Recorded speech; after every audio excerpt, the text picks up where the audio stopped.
The whistle of the train cut through the chilly Montana morning as Olivia Fletcher stood alone on the platform, her wedding dress packed carefully in a trunk at her feet. She was 32 years old, and the man who had promised to make her his wife had just sent a telegram informing her that he had found someone more suitable, a younger woman who could give him the family he desired. The year was 1883, and Olivia had traveled all the way from Boston to the frontier town of Silver Creek, only to find herself abandoned before she even arrived. The station master had handed her the telegram with pitying eyes, and now she stood in the unfamiliar town with nowhere to go and no one to meet her. "Excuse me, miss," a deep voice said from behind her. "Are you waiting for someone?" Olivia turned to see a tall man with sun-bronzed skin and keen blue eyes watching her with concern. His dark hat was pushed back on his head, revealing tousled hair the color of wheat. "I was," she replied, her voice steady despite the heartbreak. "But it seems he's no longer interested in my arrival." The man frowned. "Someone was supposed to meet you, my fiancé, or rather my former fiancé." Olivia's chin lifted slightly. "He's decided at the last moment that I'm too old to be his bride."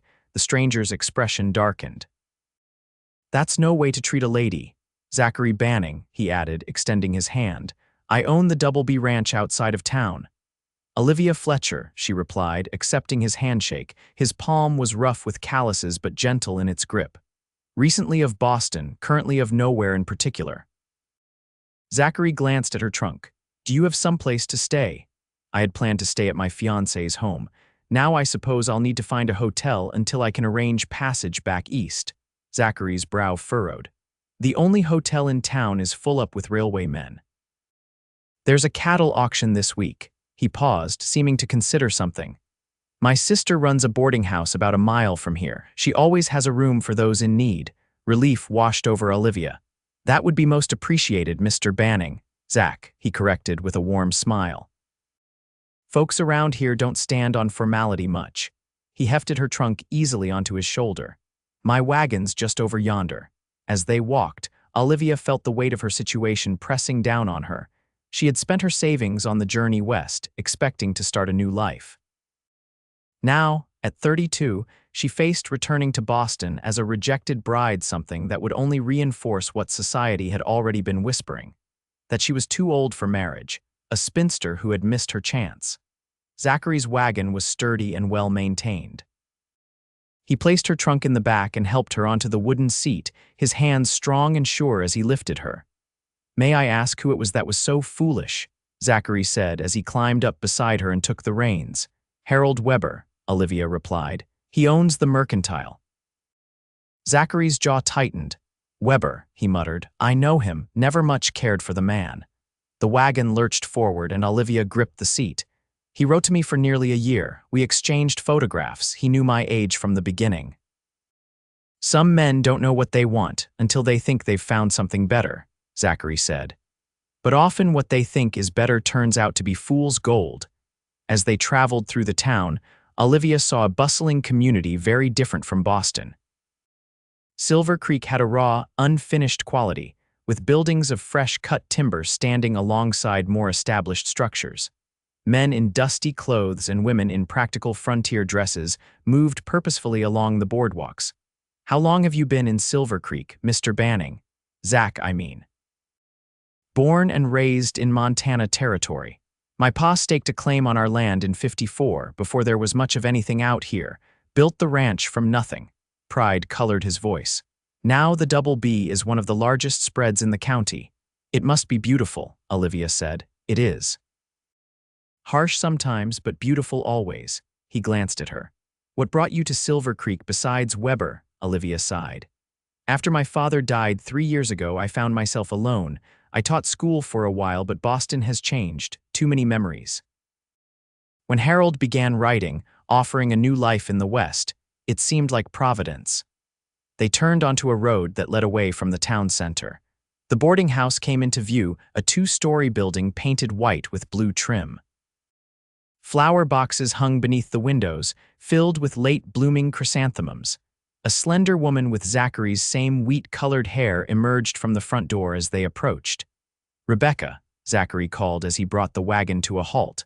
"I've brought you a guest." Rebecca Banning hurried down the steps, wiping her hands on her apron. "Zach, I wasn't expecting you today. Miss Fletcher needs a room. She's had a bit of trouble." Rebecca's warm smile made Olivia feel immediately welcome. "Any friend of my brother's is welcome here. Come inside and we'll get you settled." "She was meant to marry Weber," Zachary said quietly to his sister. "He's changed his mind." Understanding crossed Rebecca's face. "That man," she muttered. "Well, his loss is our gain. Come, Miss Fletcher."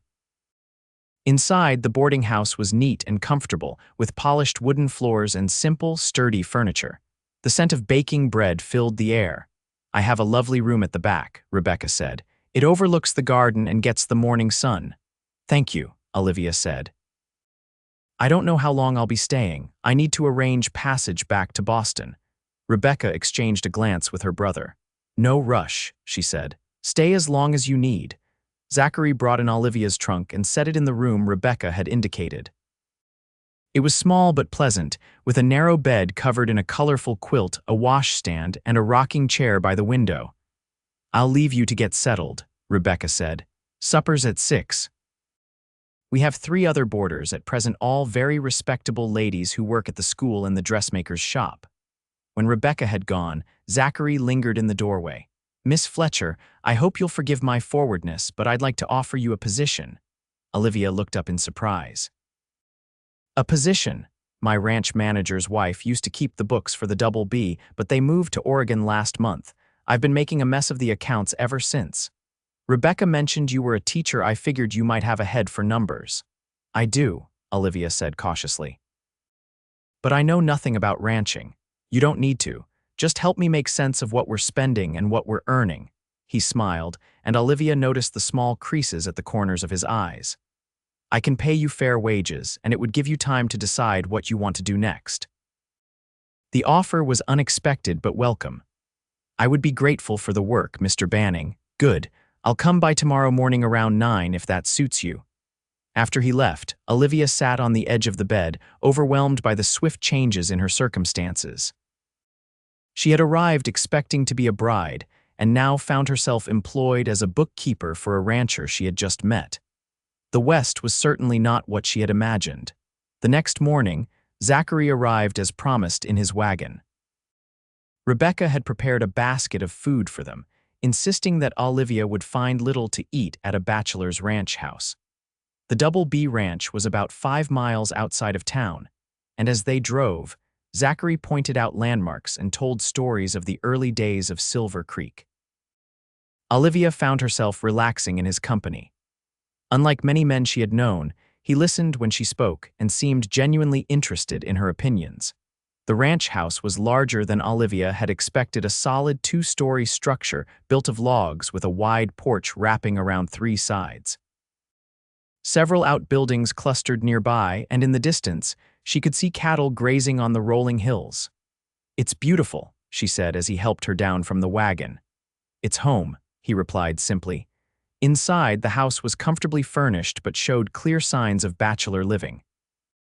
Books and papers were stacked haphazardly on every surface, and the kitchen looked as though it hadn't been thoroughly cleaned in weeks.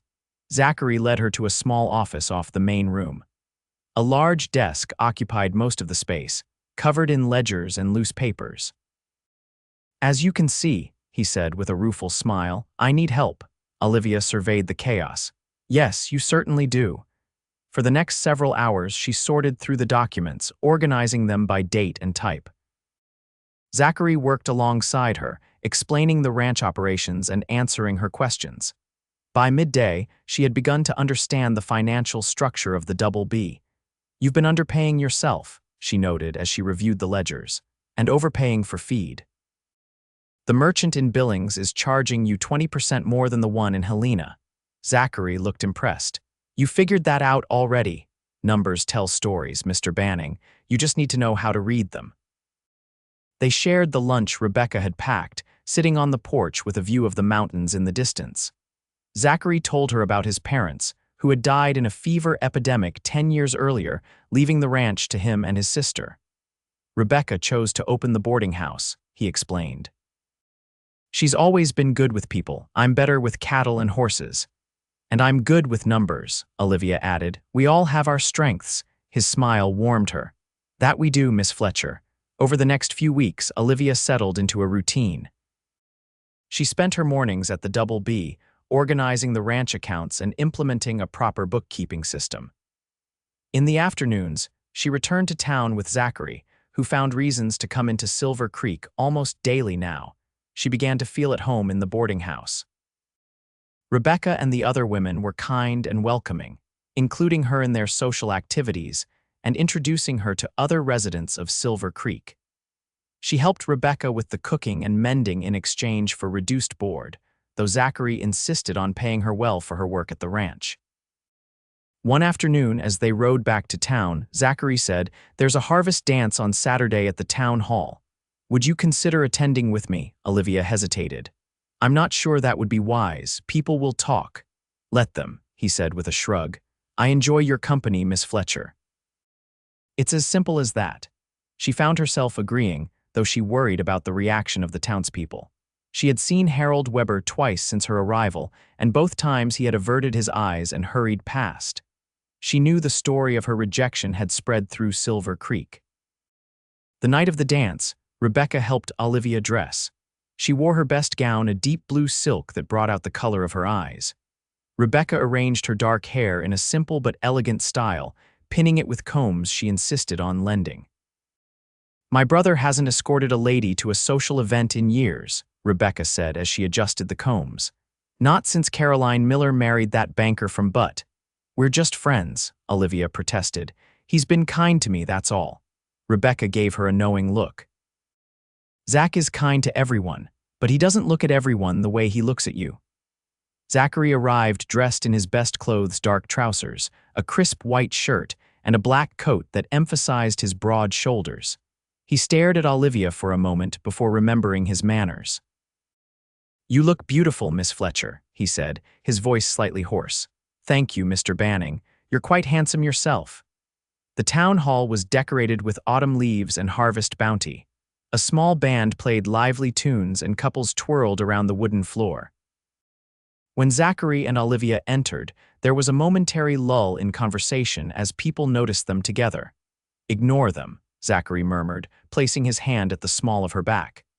"Would you care to dance?" Olivia had not danced in years, but Zachary was a surprisingly graceful partner. He guided her confidently through a waltz, his hand warm against hers. "Where did you learn to dance like this?" she asked. "My mother insisted, said no son of hers was going to stomp around like a clumsy bear." His eyes crinkled with the memory. She'd be pleased to know her lessons weren't wasted. As they danced, Olivia became aware of whispers and glances. Across the room, she saw Harold Weber with a young woman who couldn't have been more than 19. He was watching Olivia with a frown. "Your former fiancé seems displeased," Zachary noted, following her gaze. "Let him be," Olivia said, surprising herself with her indifference. "I find I'm no longer concerned with Harold Weber's opinions." Zachary's smile broadened. "Good." Later, as they took a break from dancing, Harold approached them. The young woman clung to his arm, her eyes darting nervously between the adults. "Olivia," Harold said stiffly, "I trust you're well." "Very well, thank you," she replied coolly. "This is Miss Dorothy Perkins," he said, indicating the girl beside him. "My fiancé." Zachary's hand tightened on Olivia's arm. "Congratulations," he said, his tone making it clear it was anything but sincere. Harold cleared his throat. "I hope there are no hard feelings, Olivia." "It was simply a matter of practicality. Dorothy is young enough to give me sons." Olivia felt Zachary stiffen beside her, but before he could speak, she placed her hand on his arm. "I understand perfectly, Harold, and I'm grateful. If you hadn't rejected me, I might never have met Zachary." Harold's expression soured. "Banning's a fine rancher, but surely you're not considering at your age." "At my age," Olivia repeated, her voice dangerously calm. "Well, you're past 30, Harold said uncomfortably. "Most women have several children by then." "Miss Fletcher's age is none of your concern, Weber," Zachary said, his voice low. "And I'd thank you to keep your opinions to yourself." Dorothy tugged at Harold's arm. "Let's go get some punch, dear." After they walked away, Olivia released the breath she'd been holding. Thank you for defending me. He's a fool, Zachary said, and he has no idea what he lost. The rest of the evening passed pleasantly. Olivia danced with several other men, including the sheriff and the town doctor, but always returned to Zachary. By the end of the night, she found herself reluctant for the evening to end. As they drove back to the boarding house, Zachary was unusually quiet. Finally, he said, "What Weber said about your age, does it bother you?" Olivia considered the question. It used to. In Boston, women my age who aren't married are considered spinsters, destined for a life of caring for aging parents or becoming a burden on relatives. And now I'm beginning to think there might be more to life than what others expect of me. Zachary nodded thoughtfully. Out here, people judge you more by what you do than when you were born. A woman who can work hard and think clearly is valued. At the boarding house, he walked her to the door. I enjoyed this evening, Miss Fletcher. As did I, Mr. Banning. He hesitated, then leaned down and pressed a gentle kiss to her cheek. Good night, Olivia. The next morning, Olivia woke to the sound of raised voices downstairs. She dressed quickly and found Rebecca in the kitchen, arguing with Harold Weber. She doesn't wish to see you, Rebecca was saying. And I don't blame her one bit. This is business, Harold insisted. I've received a telegram from Boston. Her father's estate has been settled, and there are matters requiring her attention. Olivia stepped into the room. What matters, Harold? He turned, his expression a mix of irritation and smugness. Olivia, there you are. It seems your father's business partner has finally sorted through the accounts. There are outstanding debts that must be paid. What debts? My father left everything in order.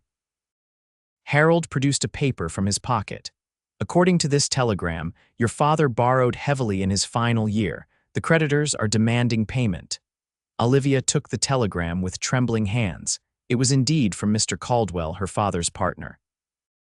According to the message, there were debts of over $5,000, a fortune she could never hope to repay. I don't understand, she whispered. Father never mentioned any loans. Perhaps he didn't want to worry you, Harold said, his tone falsely sympathetic.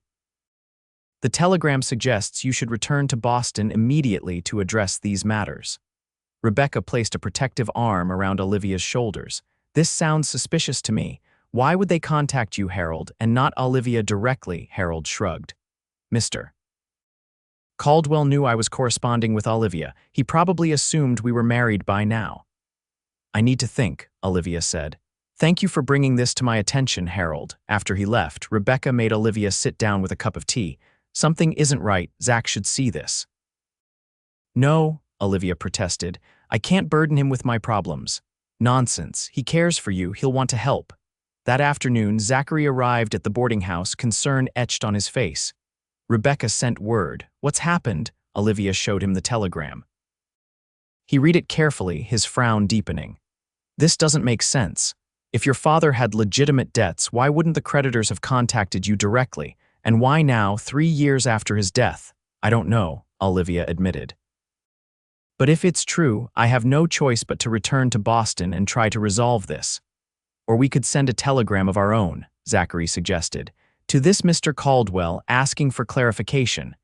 The response came 2 days later. Mr. Caldwell expressed confusion, stating he had sent no telegram about debts and that Olivia's father's estate had been settled years ago with a small sum still held in trust for her. It was a lie, Zachary said grimly when they read the message together. Weber was trying to get you to leave Silver Creek. But why? Olivia asked, bewildered. I think I know, Rebecca said.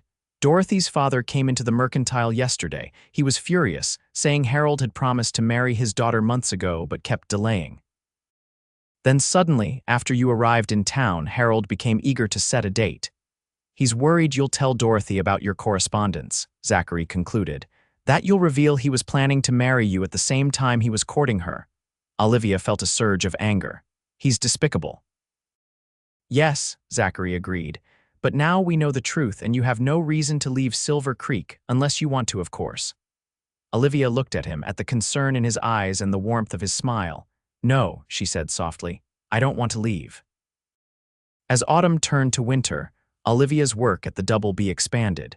She not only managed the accounts but began to help with correspondence and business negotiations. Zachary valued her advice and often commented that the ranch had never run more efficiently. Their relationship deepened as well. What had begun as friendship grew into something more. Zachary began calling at the boarding house every Sunday, taking Olivia for drives in his sleigh when the snow fell, or for walks when the weather permitted. In town, people no longer whispered about the jilted bride from Boston. Instead, they speculated about when Zachary Banning might finally propose to the capable woman who had transformed his business. Dorothy Perkins married Harold Weber in a small ceremony in November. Olivia sent them a set of kitchen towels as a wedding gift, signed with her best wishes. Harold avoided her more studiously than ever after that. One crisp December evening, Zachary invited Olivia to dinner at the ranch.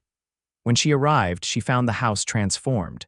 The usual clutter was gone, replaced by polished surfaces and a beautifully set table.